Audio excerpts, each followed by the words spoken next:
So there's a couple of thoughts I want to bring into this. One is that, again, I want to talk about those dynamics outside of the church. Yeah. Because what happens often in multiracial churches is you want to ignore the power dynamics that happen outside the church and pretend that it doesn't matter for what's going on in the church. Wow. And then what happens is, okay, no, none of us have power. This is sort of the unspoken word, I think, in these churches. Oh, everybody's on equal standing. And that's just not true. Everybody's not. Everybody's not on equal standing in multiracial churches.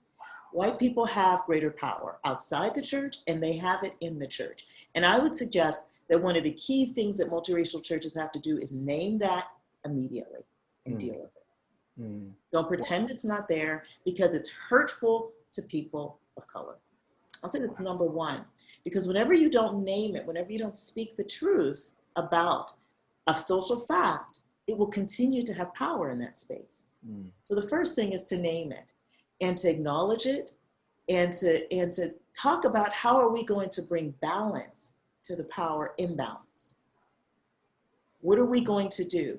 And I'll give you a couple suggestions. Actually, it was in the RLDP, the Religious Leadership and Diversity Project. I had an opportunity to speak not only to evangelical pastors, mainline pastors, as well as Catholic priests.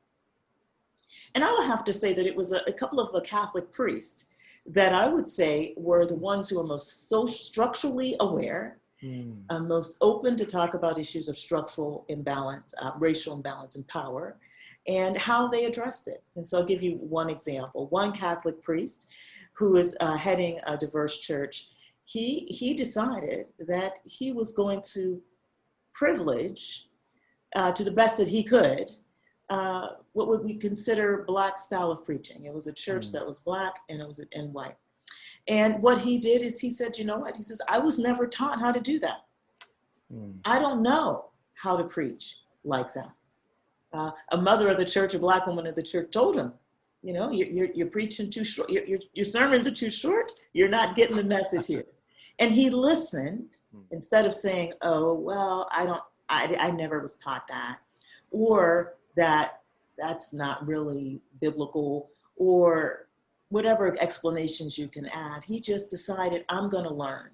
And so he went out of his comfort zone. He took some classes in Black preaching, and he began to preach in that style to the best that he could, so that he could minister to his congregation. And now, in that case, he privileged the people in that community who were disadvantaged outside of the community. Another example of a white priest, he also was a church that was beginning the transition. And he made it very clear. He said, I am going to work in such a way that that the people of color, the Black people in particular, have power in the church, because I recognize, and he said this very specific, he was very direct about it. He said, white people know how to gain power, manipulate power, and get power.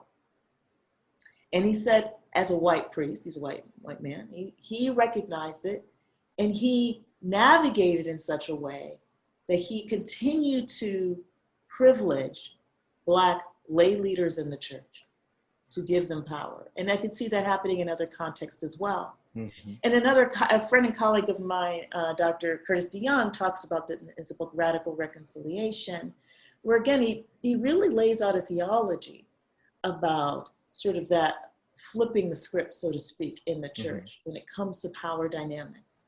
And so the first thing we have to do is recognize there are power dynamics.